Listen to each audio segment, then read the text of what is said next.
Hello, everyone. Welcome to the Purpose Tuned podcast. My name is Kong Shang, and I am the host of the podcast, the Purpose Tuned podcast. The goal of my show is to create valuable content to broaden your knowledge, inspire you to act, and get you in the right mindset so you can apply it in your own life to drive impact, generate meaning, and achieve your purpose. Now, today's guest is Brant Cooper. Brant is the New York Times bestselling author of The Lean Entrepreneur and CEO of Moves the Needle. He helps entrepreneurs launch products for 25 years and is also considered to be a startup community organizer. Brent, let's check in. What's going on? Yeah. Not much, man. How are you? Thanks for having me, Con. Yeah, of course. I'm very excited to have you on. Thank you for your time. I really want to invite more guests on my show who can speak to the entrepreneur mindset. Because as you know, with the Great Resignation and people leaving jobs, they're stepping into this space of unknown, which is entrepreneurship. And so let's just dive in. How did you get started in this work? Yeah, I never considered myself an entrepreneur. As a matter of fact, I still don't even use the word. And so that's actually even a message for your audience. Like, don't worry about whether you consider yourself an entrepreneur, because it's really the mindset that matters, rather than whether you go and actually start a big, startup and try to scale it up and all the rest. So I sort of never considered myself an entrepreneur, but I always wanted to do things differently. And back when I was working at a variety of jobs, I joked that I was tossed around like a hot potato between all of the managers because nobody wanted to manage me. And the reason was because I wanted to do things my own way. And so I guess that was entrepreneurial without me necessarily being an entrepreneur. And so then I started working in startups up in the Bay Area, San Francisco Bay Area, we were just talking about. And that was really my first taste of, here's businesses that actually appreciate that kind of behavior, because that's what drives the company forward, is having a bunch of people that are willing to take things on their own and go make sure they get done, right? And so that's part of the entrepreneurial spirit. Eventually I just, after the dot-com crash, early 2000s, there were a bunch of different people talking about, well, why do we build startups to make them look like big companies? That's a great way to weed out that entrepreneurial spirit. It crushes that spirit. And so I ended up writing the first book that talked about lean startup and customer development and product market fit and all of those things that are kind of buzzwords today. And really writing that book sort of launched this whole different career on how I could teach people how to apply it. And of course, back in the day, we thought that only applied to big tech. I want to be a Silicon Valley, tech startup. And then we go like, well, wait a second, big companies could use this too. And then I was thinking like, actually small business owners could use it too. And wait a second, even startup ecosystems themselves can use it. And so really finally it kind of gels that that spirit applies to anywhere where there's uncertainty. And so it doesn't matter if you're a social impact entrepreneur or want to be, a high tech gazillionaire. It doesn't matter if you're a project manager or a product manager. It doesn't matter if you're just trying to do a side hustle. It's wherever there's uncertainty, I need to use this more learning approach, this exploration behavior. And so the last couple of books have been about that. The Lean Entrepreneur was sort of a deep dive into how to do that. And then my more recent book, Disruption Proof, is really trying to get corporations to organize and manage and structure their work around this idea that you have to balance the execution work with exploration work. And we work actually with social impact people and nonprofits and various government even, because I think people are finally realizing that the changes in the world are sort of permanent changes, in the sense that it's just a more complex world. There's that much more uncertainty, and that's kind of the new norm. Everybody that's wishing to go back to the old norm is like going to be out of luck, because the new norm is endless disruptions, complexity, and a lot of uncertainty. So we have to learn to work differently. So I did a lot more than just how I got into it, but you get me going on this stuff. No, I think it's great that you have such a passion on the subject, and it shows. And I love that, because we have to step into what is it that wakes us up every morning, right? And so that's what this podcast is really about, is to really inspire people to step into their truth and really lead the life that they want. And I see that you're doing it, and you bring out such joy just because of your passion, and I love that. And we need more people like that in this world that can be alive. And by that, I mean to be able to, show up every day, excited about work, and be happy doing the work that they do and loving it, right? Otherwise, what's the point of living? And so that's great. You mentioned earlier about the exploration. Can you define, is that, I don't want to assume, but I think what you're saying is creativity, right? Or is that something else? Creativity is part of it, right? So, I mean, I think that we all have creativity. Again, it sort of gets driven out of people, a lot of people, and other people get to thrive on it. And then, society sort of perpetuates this myth that some people are born with it and others are out of luck. And of course, it's not that way. We're all born with creativity. We're all born not knowing, right? And so our first years of life are all about being in exploration mode. And sometimes it gets the little guys into trouble, and little girls, but it's all learning mode. We don't know how to talk. We don't know how to walk, and so it's all exploration. And so exploration really it's about learning mode. It's about being able to admit what we don't know and then going out and exploring the world in order to figure those things out. Mm-hmm. And so if you think about, for example, just even a business, if you're trying to figure out how to grow, then instead of just like doing the things the way they've always been done, which maybe doesn't work anymore, you have to say, well, I don't know. So what do I need to learn in order to figure out how my company needs to grow? Mm-hmm. Or maybe I want to, launch this side hustle of some sorts, and you're like, well, I don't really know what to do. And so you have to go into learning mode. And so I sort of use learning mode and exploration mode interchangeably, but basically, there's actually techniques around it. We can actually learn how to do exploration mode. And so, design thinking and agile practices and some lean startup practices. And, there's a various number of frameworks and all of these things out there that can help people go out and not only get, sort of grok the principles, but also then practice it. And like everything else, we're not like deer that, they get up on their feet and suddenly they can walk and they can run. We need to practice. And so practicing exploration mode is a thing.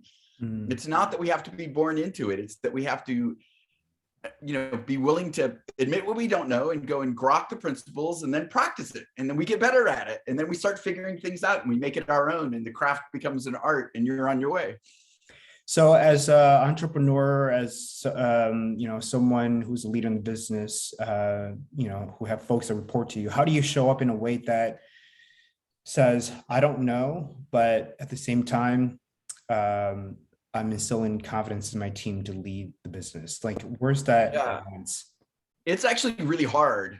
Like I still struggle with that. And most of the struggle is, well, it's on two sides. On my side, it's, maybe it did come naturally to me. And so I sort of assume that it's in everybody else too, right? And so leaders are often empowering people, but they do it by just being hands off, right? Like, I've empowered you, go and do it. And that sort of misses the boat, because a lot of people actually have to be taught. And again, it gets back to that idea of getting the principles and then practicing it. And you actually have to, a lot of people need to be taught how to be empowered. What is the behavior? And so as a leader, I actually have to instill that behavior. And number one is I have to walk the talk. So I have to demonstrate that. So everybody that knows me recognizes that I often say, I don't know. Because it's like, a matter of fact, early in the startup ecosystem days here in San Diego, people would come up to me afterwards and they go like, oh my gosh, that's so refreshing. I've never heard somebody at the front of the room say, I don't know. And so, I mean, it's just built into me as just like, I don't care what you think, I'm going to just admit it. I don't know. And so, just those words, I'm going to do a South by Southwest keynote this year. And I might start that as my opening line, because it's amazing the power, it's actually a self-empowering statement if you think about it. So if you just go, I don't know, and you're willing to tell everybody in the world, I don't know. Well, most people in the world are going to go like, wow, I don't know either. Right? There's sort of that mirror gene going on, and it gives everybody in the audience permission right in that moment to go like, I don't know either. And of course, there's a handful of people, the pundits, they're all on the news channels. They'll never admit they don't know. They know, and they're going to go and they're going to go and tell you that they know. But most of us are just going to go like, I don't know. Mm-hmm. And that opens up this whole universe of let's go figure it out. Right. And so that's really the key of the leadership, is that walking the talk. I don't know.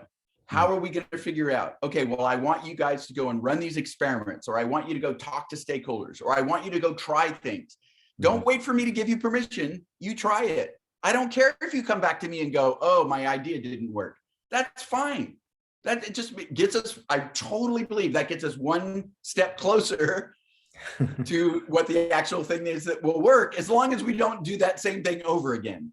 Right. And so I don't care if my people make mistakes. I just don't care.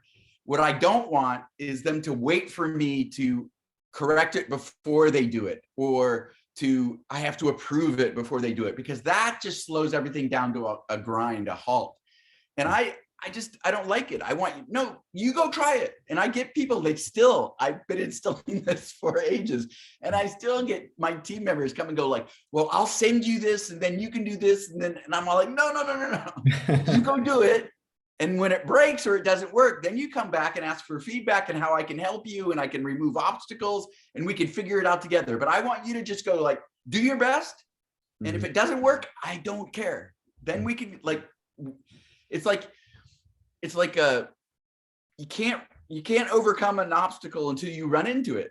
You can't just sit there back and plan for all of the obstacles that you're going to run into, and then figure out, okay, well, when I run into this one, this is what I'm going to do. And when I no, you go forward, you run into the obstacle, and then you rally your team around you. It's like Joseph Campbell's hero's journey, right? You're going to have allies and obstacles throughout your journey.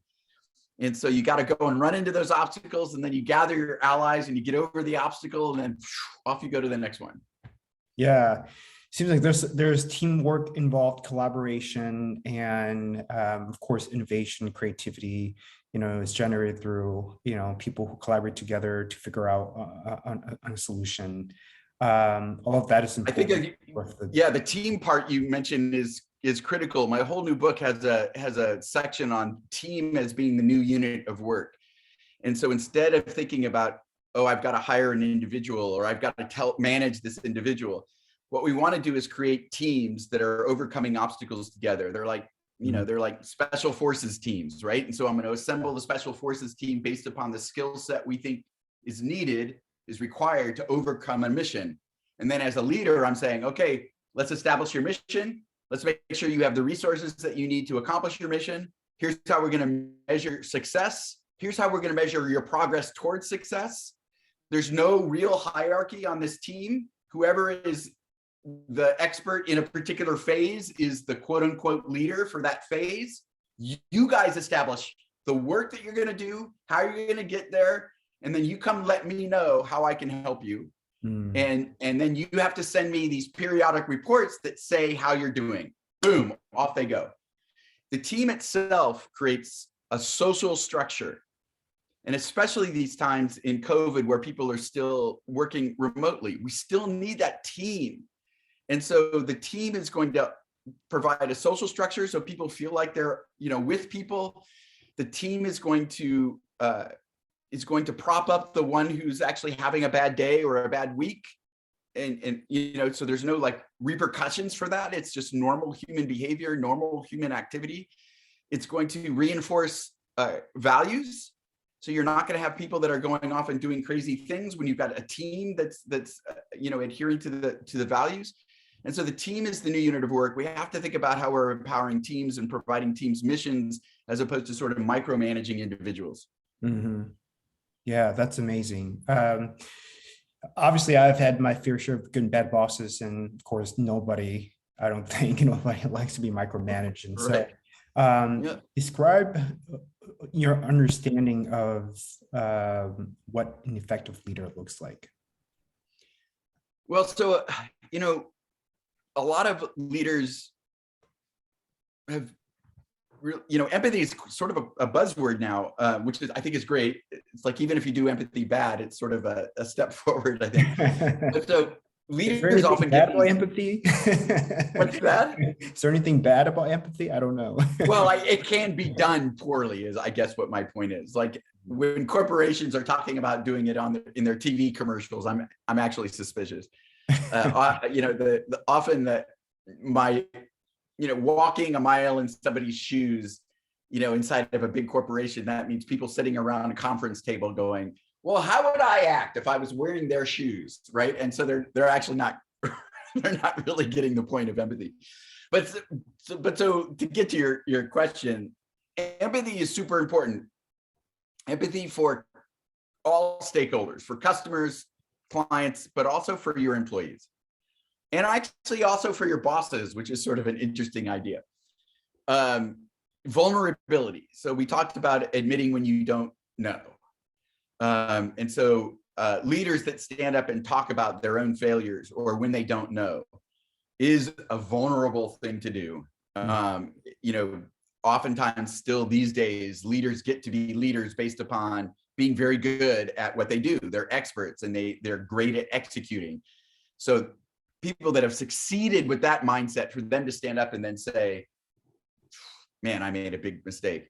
That's hard, but you're giving permission to your team members to do that when you do that as a leader. So empathy, vulnerability, and then this idea of empowerment. And so again, empowerment is actually a big word, and there's a lot to that.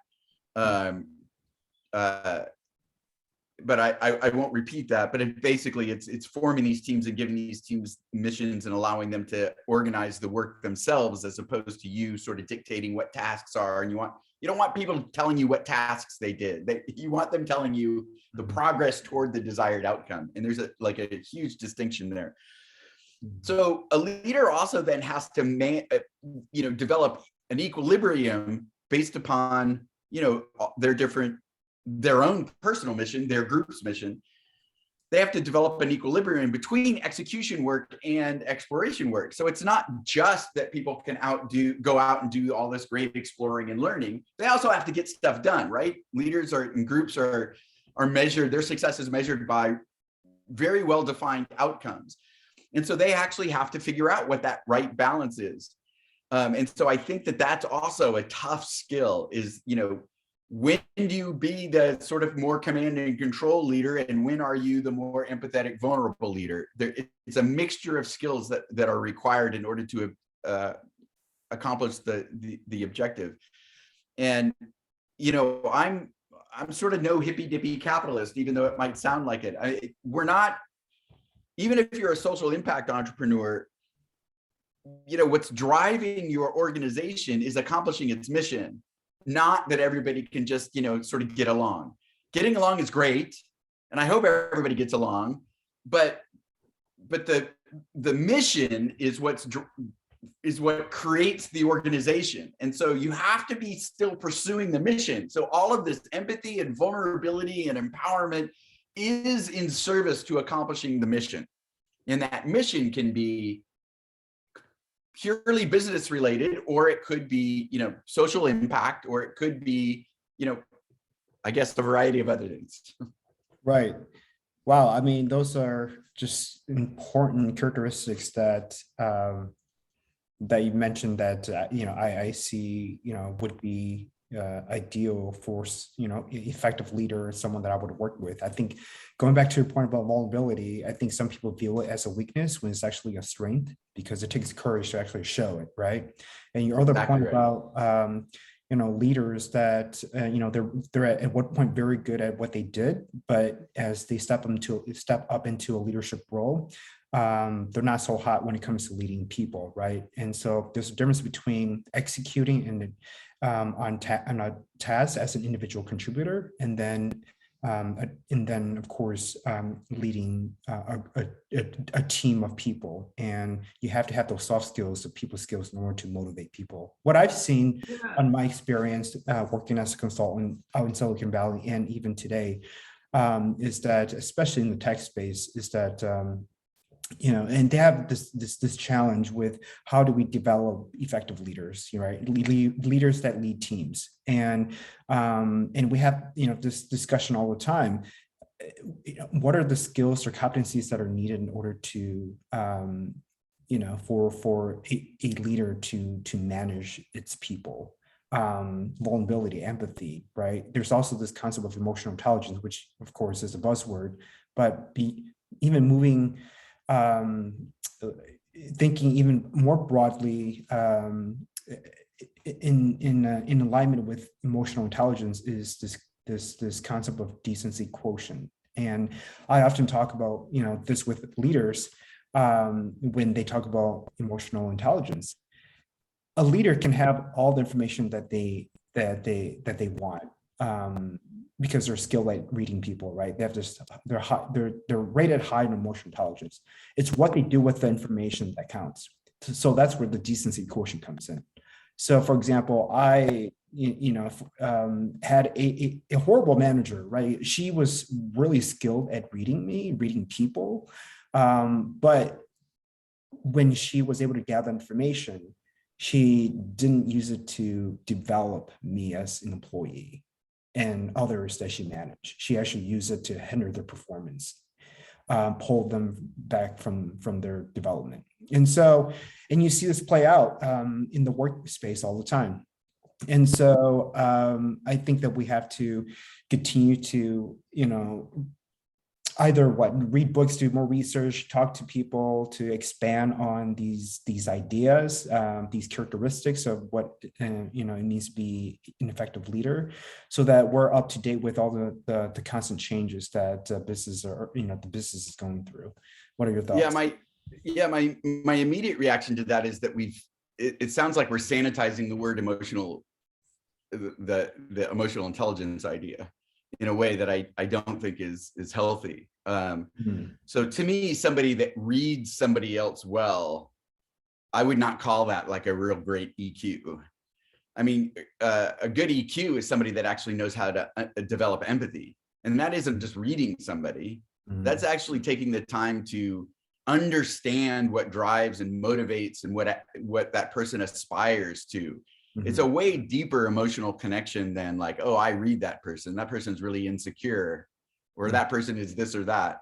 So I kind of don't like the idea that, and it sounds so Silicon Valley to me.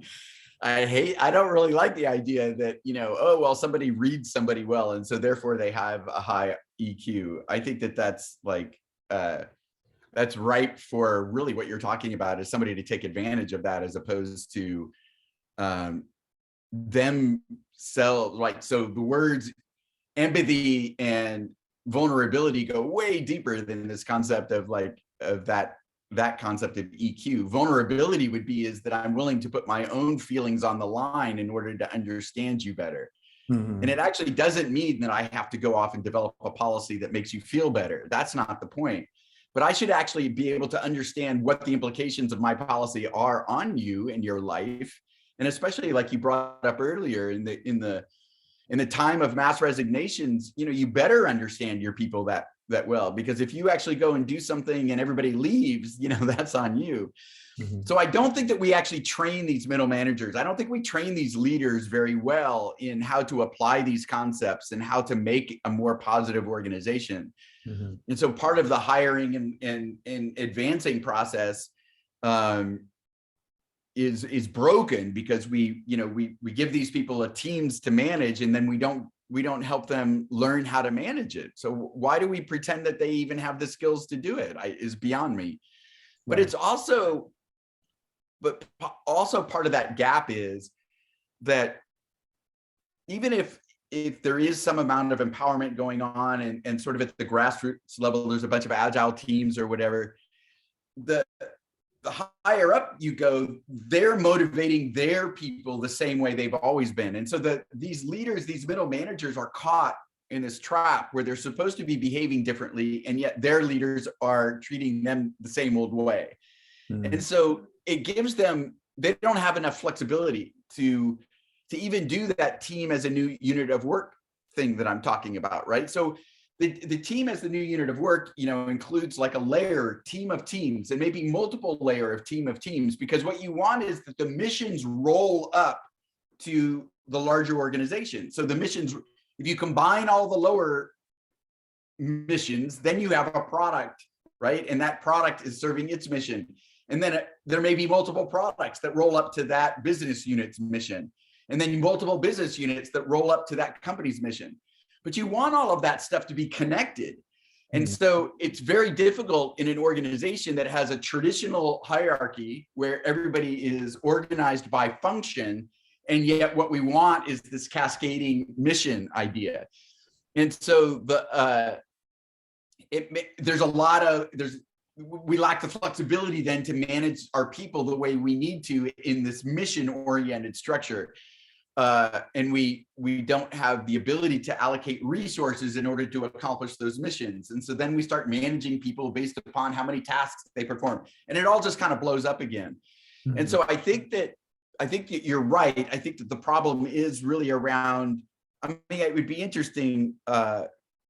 It would be interesting to flesh this out, even with the example that you gave.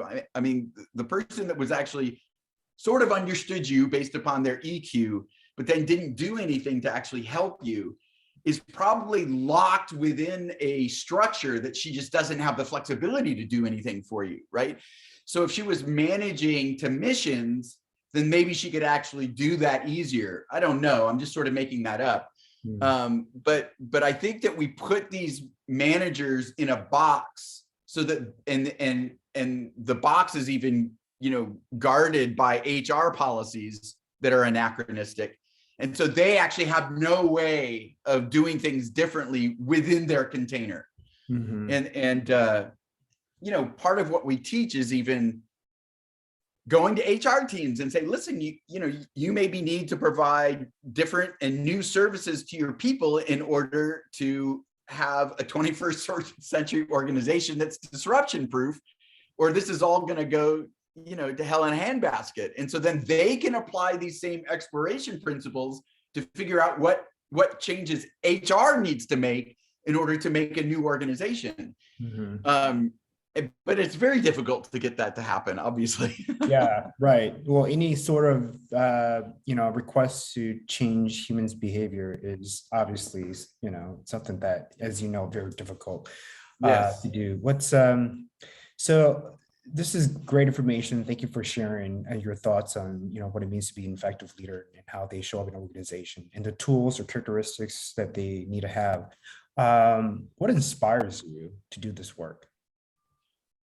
Yeah, I don't know. I guess it's always interesting if you can look back on your life and find a thread that runs through it, and when I came out of college, when I was in college, I majored in economics and in a minor in English. But the only reason why I chose economics was because I wanted to learn a little bit of everything. So electrical and computer engineering, calculus, chemistry, sociology, psychology, history, writing. And so I just took everything.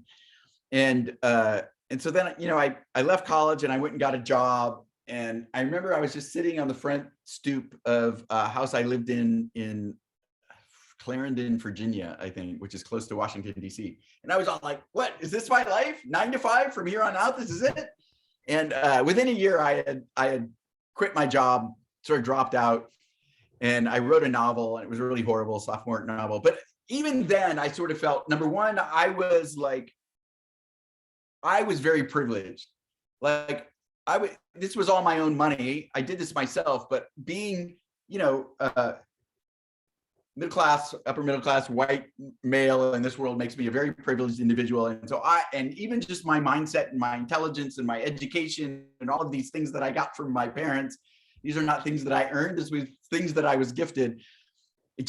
I felt empowered that I could walk away from my job at any time. And that sort of freedom is extraordinary. And so I remember telling my girlfriend at the time that what I wanted to do was to give that freedom to everybody.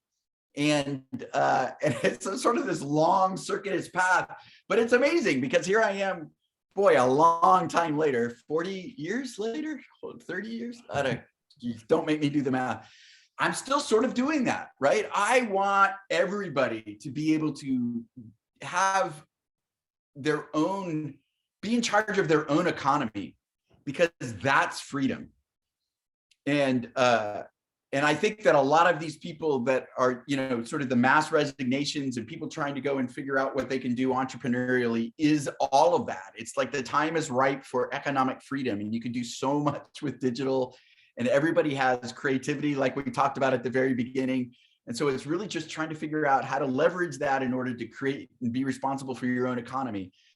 And it's kind of funny to me because it's, I think that, we live in tough times. We've got, the right that's going completely crazy and the left that wants to bring back all of the unions and all the rest, which is great. I'm all for worker rights, but we have to be careful that we're not actually taking power away from the human beings to control their own economy. That's freedom. And that's what the gig economy kids want, right? Not kids, sorry for it. But it's like, we want to have that power inside of ourselves, because that is what freedom is. And really, I think that that's the human freedom that everybody aspires to. And so it's a long journey, but the more we get that, the more people will be able to balance, all of these other cliches, balance life, work, choose whether they're going to be, going into the city to work or whether they're going to stay, at a co-working spot, right? I mean, all of these things that we're wrestling with are improved by empowering the individual to be responsible for their own economy. Yeah, it's beautiful. Thank you for sharing that. What advice would you give for folks who are thinking about making that leap to entrepreneurship? Well, I think that the first thing is that you don't necessarily have to make the leap. Like, you can work, continue your job, and then you just need to be disciplined enough to do it on the side until you're actually successful enough that you can make the leap. This is especially important for people that are like in families. If you're young and you don't have a family yet, all you have to do is sort of have that confidence that you're actually going to make it work. But we need money in society. We need money to live. So it makes it hard.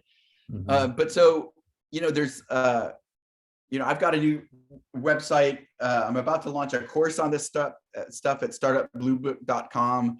And it really is a way to go through the process of developing empathy for customers and running experiments and doing all of these things for you to try to figure out whether you've got something viable, and then even work on the viability, right? And before you make that leap. But there's really nothing stopping anybody from figuring out what a side hustle is, and then maybe hopefully turning that side hustle into the main source of income. I'm not sort of the rah guy, go and do it, just do it. There's a process to it, and there's a way to test it. But I do think that, the people that are the most successful at this stuff are the people that hustle, right? So the size of the change that you make in the world or in your own life is directly proportional to how relentless you are in pursuing it. And so if, at 7 o'clock at night, after you've been working all day, if you choose to watch TV instead of work on your side hustle, that's fine. More power to you. But don't pretend that you actually are doing the side hustle, or that that's actually something that you want to go do. You value the rest and the relaxation and the entertainment more, which again is totally fine. But those things are like, you have to get that straight in your own mind about what it is that you are really wanting. And if actually you find that you're doing stuff sort of counter to what you truly want, then you need to socialize. You need to go find like-minded people. You need to go find your accountability partners that will, help you drive and get yourself off the couch to go do that. And believe me, I have this problem. I get very comfortable, and then it's hard for me to go and do the things that I really ought to be doing. And I kind of go in waves around that. And so being able to fill up those times where you're not motivated with things more positive than TV is good, right? Go and do something athletic, go and do something for somebody else. go visit your grandmother, or do something that's actually creating value for other people. And you'll find that those sort of rough parts are smoothed over a bit. It's getting out of your own mind and going and just helping somebody else actually will help you quite a bit in that endeavor. Yeah, so there's there's several points that you made about just the process, right? It's an up and down process, when it comes to entrepreneurship. I think a lot of people in this field tend to look at the destination where they're going and not really taking moments to appreciate the process, right? Like those when we stumble on a roadblock, like that's part of the process, and we have to acknowledge it and find some inspiration or beauty within it, right? Because it's these roadblocks are opportunities for us to learn more about who we are on a personal and professional level, as well as gives us the learning experience to apply for roadblocks in the future when we do stumble across similar ones. And so I think it's like, I do enjoy my time watching entertainment, because that's kind of like my me time. Like when I've had a long day at work and I don't feel like working on my podcast, like I need that. It's a way for me to just like decompress from a long day's work and just really just not have to think about anything and just like tune out for a bit. And that's kind of like a way to refresh my energy and focus, so that when I am back on track, I am ready to go and I'm on execution mode and I'm strategic and all that stuff. Yeah, right? I love that. So you're speaking to the Zen in me. So yeah, I totally agree with that. I like to say, don't just do what you're passionate about. Be passionate about what you do. I joked at a startup event that if I just did what I was passionate about, it would be, playing basketball and eating bacon or something, right? And there's not much of a business model there. So it's the entrepreneurial process has a lot of downsides, and you have to roll with that. You have to be in that moment, and you have to be willing to do it. And even if you can, be passionate about it. Do it at your best ability. And so. Mm-hmm. If you're developing a high-tech software, I sort of try to make this point that, there's a bunch of really remedial tasks when you're actually developing software, and it's a drag and it's time consuming and it's boring, but you can't have your product if you don't do it. So right. You have to go with it. You have to go into it and you do it the best that you can. And that's sort of the Zen of doing any of these things. It's being in the moment and appreciating where you are and going into the downsides and going into the sadness, as well as going into the good sides and the successes. That's what makes us distinctly human, is that we can actually be aware of all of those things. And so we can appreciate both sides of the coin. Mm-hmm. What does purpose mean to you? What is purpose? Well, I think that it's very related to the mission. I think that the purpose, well, I don't know. To me, the purpose is the meaning of your life. Why are you here? And again, I'm no spring chicken, so it's gotten me it is varied over the years. But it's interesting to look back and sort of find a thread that runs through it.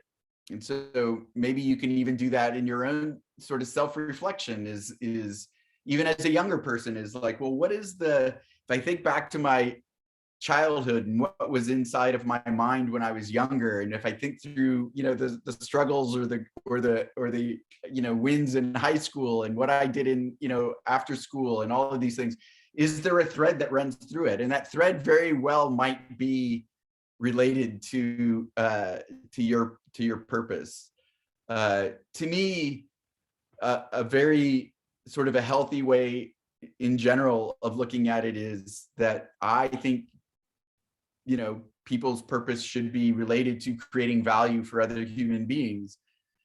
It allows you to define that in any way that you want, but I do think that if one only concentrates on things that are coming to me, what I feel benefits me, is actually a lonelier and colder path than if you turn it around and go, well, what can I do for those outside of me? Which actually probably it does bring back whatever thing that you were really looking for inside of you. So that's, to me, I think that that's actually a natural way for humans to be. If depending upon the circumstances, obviously it's difficult for a lot of people, but for generally, I think that humans have always wanted to give to families and tribes and communities. That it's what actually brings a sense of calm and a sense of being, sort of who we are naturally. Mm-hmm. Yeah, I agree 100%. It taps into this sense of belonging, and for us to really feel like we're seen and feel important. This has been such an incredible talk. I know we're about that time. I do want to be respectful of your time. So if people choose to connect with you, where can they find you? Yeah, I encourage people to reach out. So Brant at brantcooper.com, Brant Cooper on all the social media. Connect with me, send me an email. I've got multiple websites, but for individuals, typically brantcooper.com or startupbluebook.com. But yeah, reach out. Happy to help out if I can.